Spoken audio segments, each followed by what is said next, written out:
Ladies and gentlemen, Assalamu alaikum and good afternoon. Today, I am privileged to welcome His Excellency Masood Khan, the Honorable Ambassador of Pakistan to the United States, and hear his views on issues that impact our lives in the US. Ambassador Khan brings a wealth of experience and expertise to his current assignment in Washington, which includes challenging diplomatic roles from Geneva to New York. He served as Pakistan's ambassador to China and the country's permanent representative to the United Nations. Before assuming his current role in 2022, Ambassador Khan held the prestigious position of President of Azad Jammu and Kashmir. Thank you, Your Excellency, for taking the time to join us for this interview. It's a pleasure to have you with us today. Thank you. Thank you for having me. Your Excellency, your journey to become the Ambassador of Pakistan to the United States is truly remarkable. You've had a long and illustrious career in the Foreign Service of Pakistan. Before joining the Foreign Services, you had a diverse career serving as a lecturer in English, a Pakistan television host, and a radio newscaster. Now, how do you believe your varied experiences have shaped your approach to diplomacy and your role as an ambassador? First, I want to thank you for having me for this interview. And let me tell you that those days in my early 20s when I was teaching and when I was broadcasting for Pakistan Television or Radio Pakistan were the best period in my life, the golden period. And I enjoyed communicating to students, to broader audiences that gave me confidence and taught me a few things about communication skills, which I carried with me into diplomacy. When I became a junior diplomat, I used those skills. The essence of these skills was how to have a two-way dialogue, how to persuade people, how to manage an interaction, how to manage difficult conversations.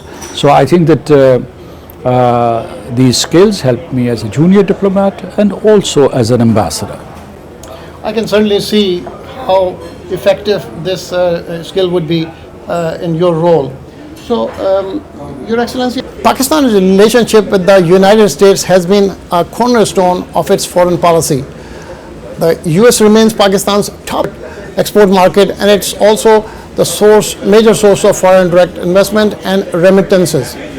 What is the current status of the US-Pakistan relationship, and also what are the most pressing issues affecting and strengthening this relationship?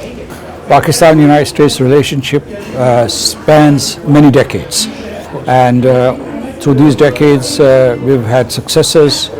We also had difficult times in this relationship, but our overall assessment is that it has been a productive relationship.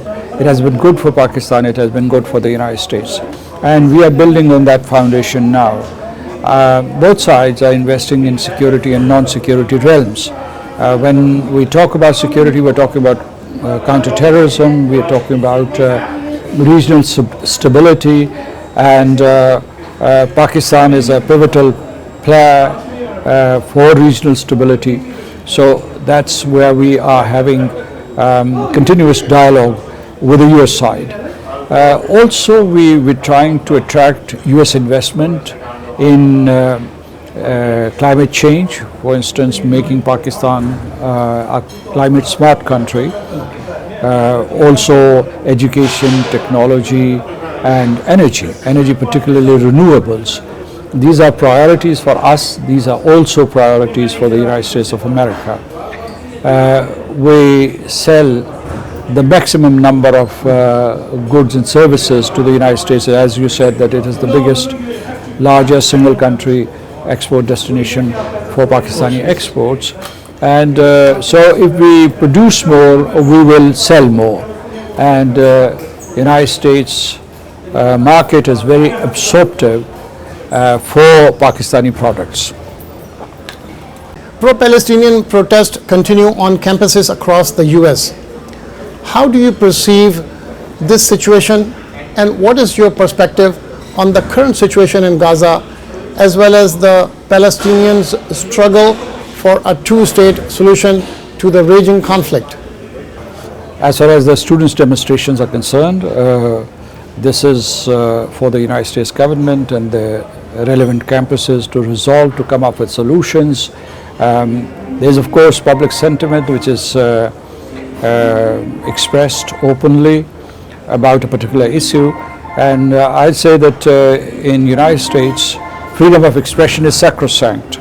It is one of the tenets of the state of the United States, and so it's one of the foundational principles of the United States. So they have to find a delicate balance. But when it comes to Palestine, our position is very clear that there should be an immediate and permanent ceasefire in the Middle East between Palestine and Israel. Second, that humanitarian assistance going to the Palestinians, especially the citizens of Gaza, is being blocked or delayed. So there should be multiple corridors to provide humanitarian assistance to the affected citizens whose neighborhoods have been devastated. And the third is that the United States should demonstrate leadership in bringing all the interlocutors to the table, to a peace table, so that they can come up with a formula for a two-state solution, a formula that satisfies Palestinians, that also recognizes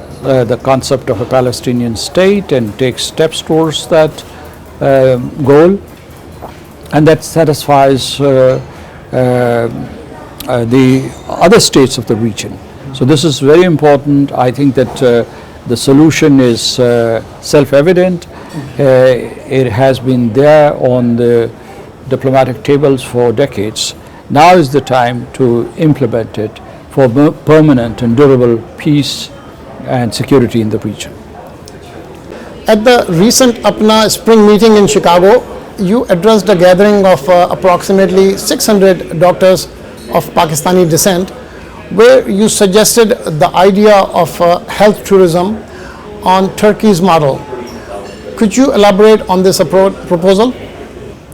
Yes, compared to the health facilities in the neighborhood or in Europe or United States, the whole of North America, Pakistan's health services, especially in very sophisticated hospitals, are relatively inexpensive. So I think that there's a potential for health tourism there. Turkey has become a model. Some have been going in other parts of the South Asian neighborhood, health tourists. So I think that there is a potential for investing in that. In addition to that, I would invite Pakistani physicians to invest in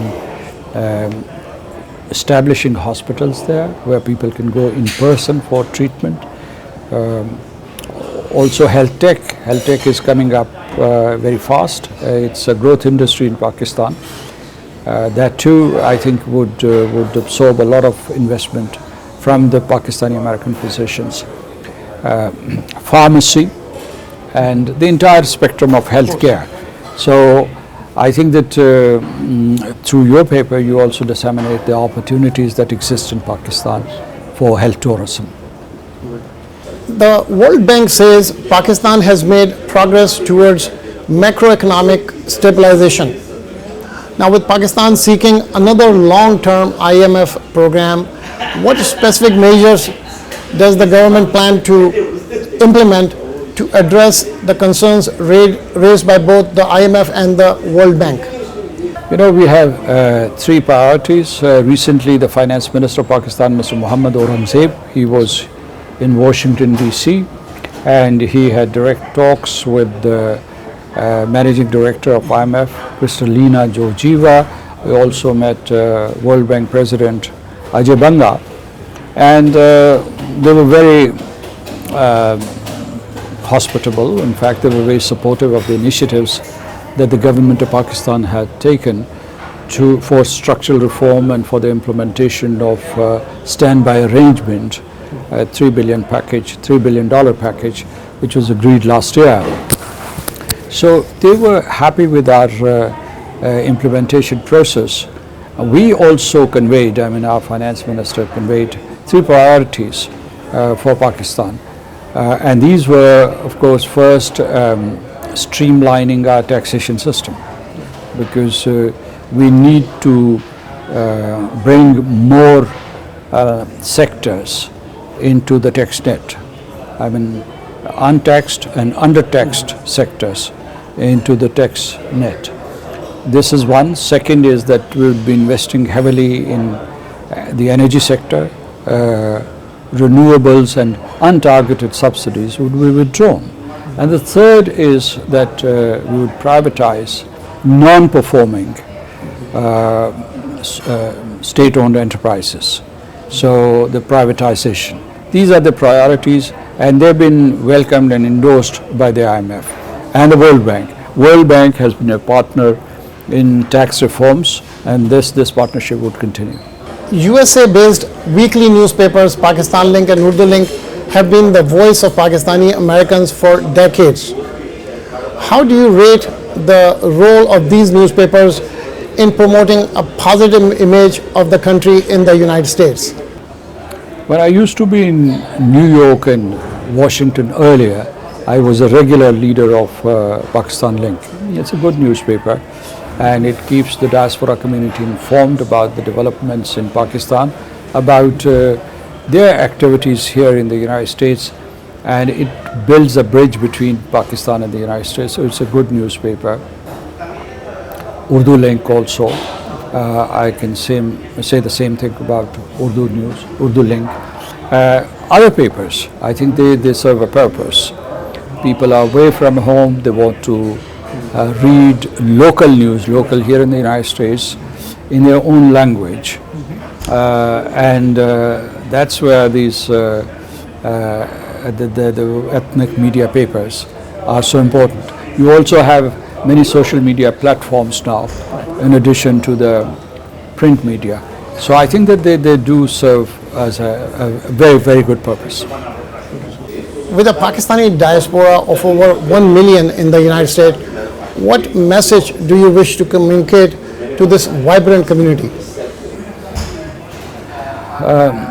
I'd say that their journey was long, but now they have made it.